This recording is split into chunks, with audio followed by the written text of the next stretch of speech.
Ms. Transformers96 here with another video review. This time we are reviewing the Iron Man 3 Hot Toys Mark 41 Bones figure. So yeah.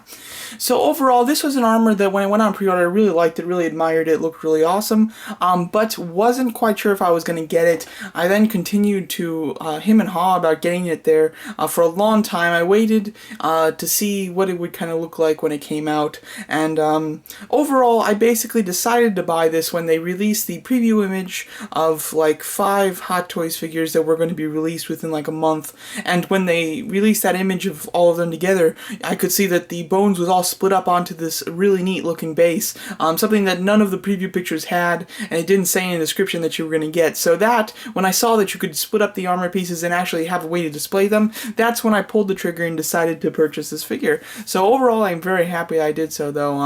A very cool armor, and really a welcome addition to my collection. So yeah, so let's get the figure out of the box and talk about him. Alright, so here's the Mark 41 Bones out of package. Now, typically I would talk about his accessories, but his accessories kind of go hand in hand with his whole gimmick and everything, so I'm going to do that after. First of all, I'm going to talk about the actual figure, just going to dive right into it. So starting off here, alright, first thing is, this is a really impressive looking armor. It's not impressive because it's big or because it's got weird proportions or anything like that. It's just impressive because of the really fine detail. I think that it looks wonderful, and I'm really liking it a lot. It's a lot better, or at least it's different than the usual Iron Man figure that we get that has very clean, slick plates. This one, of course, is just the complete inner workings of one, which is really a really interesting one, look of an armor. Overall, really nice. First of all, the paint scheme is a dark gold with it's you can call it black, but it really is more of a charcoal gray. It's a very dark gray, and I love it. And of course, silver throughout.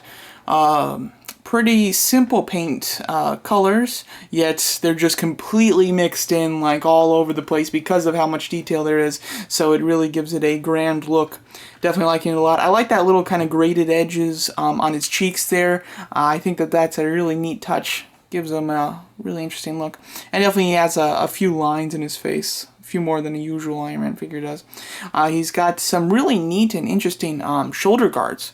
Really quite cool. They're a little annoying only for the fact that whenever you move them, you know, you're going to kind of bump them out of place. You kind of got to adjust them again. So that becomes annoying. But that's, of course, a very minor complaint, if it is even a complaint. Going through more of the detail, you know, there's really not much I can say here. I've just got to kind of show you guys the detail. There's not much I can talk about. Overall, looking really awesome, though. Like I said, just intricate detail all throughout. I love the grading. It's really cool. It's on his face a little bit, and then mostly on his legs. I think it just has a neat look. Overall, very nice here. Alright. So now let's go talk about the articulation.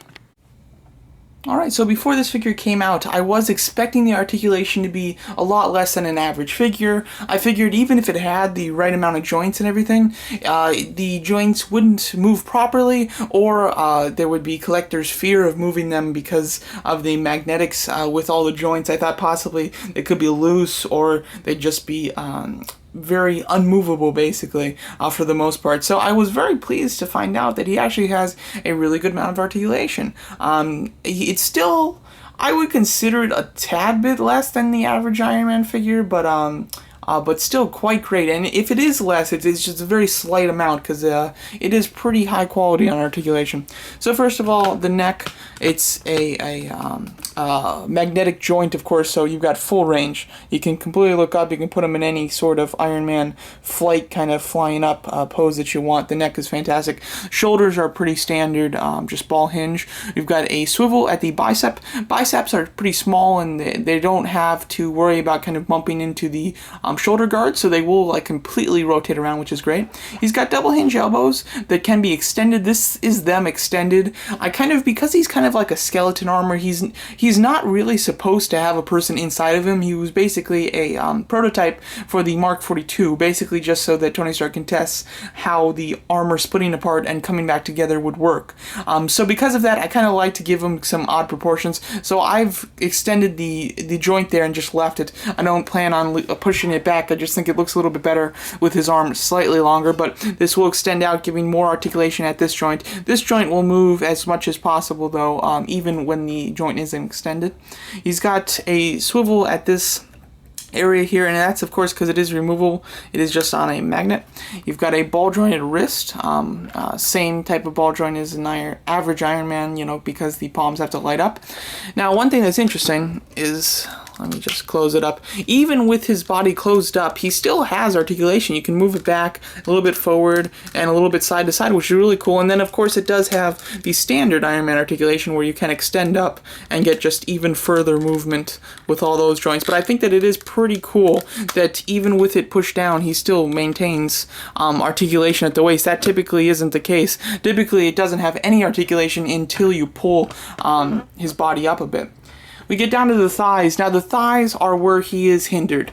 This big kind of cylinder joint right here does hinder it from going out. It really goes out about that far, and then when it is extended down, it can go out further. This leg is extended down. It's got the same thing as most of the Iron Man have nowadays, which I really love the joint. It's where it's kind of a ball joint on a pin that goes into his crotch area, and the pin can rotate down so that his legs are down a little bit further, so they can move up higher and go side to side a little bit further and everything too, which is really nice.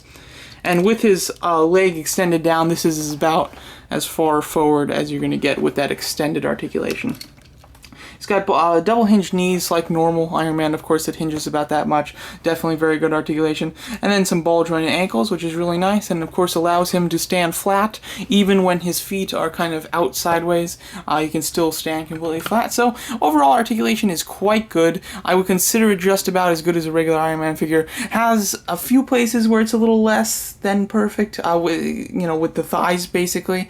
But then it has a few areas where it's better than the average one, like with the magnetic neck joint, it's much better, and then with the torso being able to move even when it's not extended, that is better than your regular Iron Man figure. So overall, great articulation.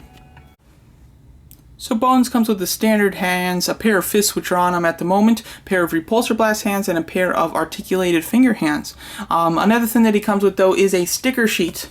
I kid you not, this is a Hot Toys figure with a sticker sheet. This is meant to go on the inside of his joints when they're all split apart, to give them kind of a graded type of look. I think it's a little ridiculous. I think that they definitely should have been painted or at least stuck on for you by Hot Toys, and we shouldn't have to do it. So very disappointed in that, I must say. I don't plan to use them. I think most people won't use them, so disappointed that I spent $280 for a figure that requires me to put stickers on him. Overall disappointing, but it is something that is minor at least. Alright, so here we have the Bones armor all broken up. As you can see, it is quite unique, of course, unlike anything we've really ever seen from an Iron Man figure, a Hot Toys figure in general. Looking really awesome here. So you can go down and see some of the blast effects on the feet there. Looking very cool. This is just a really fun feature. There's tons of possibilities on how to display it and everything, and I really like how easy it is to put everything on, and how posable each of the arms are, so you can definitely have a lot of different options. I find that the legs are a bit hard to get in a good position because there's really not much you can do with them. The arms, however, are fun to pose. The whole head with the neck, I think, looks the best. I think that looks just awesome with the two kind of thrusters going off a little bit side to side, and you can of course still pose the head because it's just on a magnet, so it's still got full articulation there and everything. So overall, a really ton of fun. If you really took your time, you can get this thing in a great position, and really quite incredible. And again, it is just definitely a feature that that makes an Iron Man figure interesting. You know, after you get a few Iron Man figures, they become kind of same old, but this one really changes it up and keeps the Iron Man Hot Toys figure fresh. So yeah, loving this feature. Alright, so quickly, here is the Bones stand with none of the armor pieces on it. As you can see, it is a basic Iron Man Hot Toys base. It's got the flexible pole like usual, with the regular clamp that goes around the waist of the armor. And then it has 5 extra smaller flexible poles as well, for holding. The bottom 2 are for his legs, the top 2 are for his arms, and then the one right in the middle at the top is for his neck and kind of collarbone assembly. So yeah, overall it's a really neat idea and really a lot of fun. I can imagine that you can unscrew these pieces off so that you can take off the extra bits. It looks like they're just on with the screw. They do come on automatically though from the package, but I believe you can just screw those off. So if you do want just a normal flight stand base, although it's a bit boring for such an exciting figure, but if you did want that, you can totally do it and have him just in the regular base. Alright, so here's the Bones armor completely broken down. As you can see, we do have a chest-torso section, above it a collarbone section with a magnetic neck, and then the helmet that obviously magnetically goes onto the neck piece.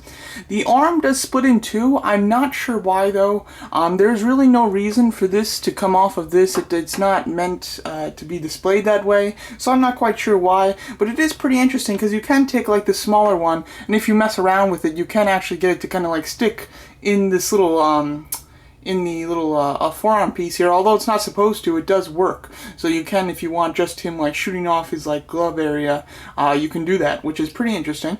Although unnecessary, and it is magnetically connected onto that piece. We have the 2 legs here as well, and then the little fire blast effects go. There's 2 that go into the bottom of the foot on each of the legs. You've got 2 pieces that go at the thigh area on the chest abdomen area. We've got 2 more that go on the end pegs of the arms there that go into his body. There's 2 blast effects that go right onto there, and then the 2 blast effects that go on the collarbone area are actually attached to his base, so they're not actually attached to the collarbone, but they look like they're coming out from it. So yeah, there's the Bones all broken down. Alright, here's a size comparison with Bones standing with the Heartbreaker and the Star Boost armor, all from the Iron Legion. So yeah, so this, I definitely want to do a little size comparison here to really show kind of what I'm talking about with the Bones armor. As far as it is mainly not to be worn, it's got proportions that are pretty skinny and would be kind of hard for Tony Stark to kind of fit in, especially at the shoulders there being so low and everything. So so I really do like that idea of this armor. You know, it definitely makes it even more different than it already is, not being necessarily meant to be worn, but more to be just a test, you know, basically. It kind of is like the Mark II in some ways. So yeah, and as you can see just in size, he does look really cool with the others. These are some unique armors. I would definitely recommend Bones if you're into the unique armors from the Iron Legion, because he's quite not classic for sure. So yeah, so there you can see him with the other 2 Iron Legion figures. I also have Silver Centurion and Igor, and he looks awesome with them as well. So he definitely fits in nice with your Iron Legion collection. Alright, so here's just a really quick pose before I go. As you can see, it's the Bones armor shooting off his left arm there, about to go punch somebody and then I guess reattach or something. Overall looking really cool. Of course, if you did want to like do this as your display, I'm sure you can unscrew like the bottom arms to take them off and make it look a little bit better than this. But yeah, it looks really nice, and you know, depending on where you put the arm in the clip, you can have it further out, so this way, you know, it looks a lot better. If you tried, I originally, when I was trying to put this together, tried to put the clip at the elbow section, and it was just too far in. It didn't look like it was shooting out. So so yeah, so you can adjust it and mess with it and come up with some really unique options to display this armor.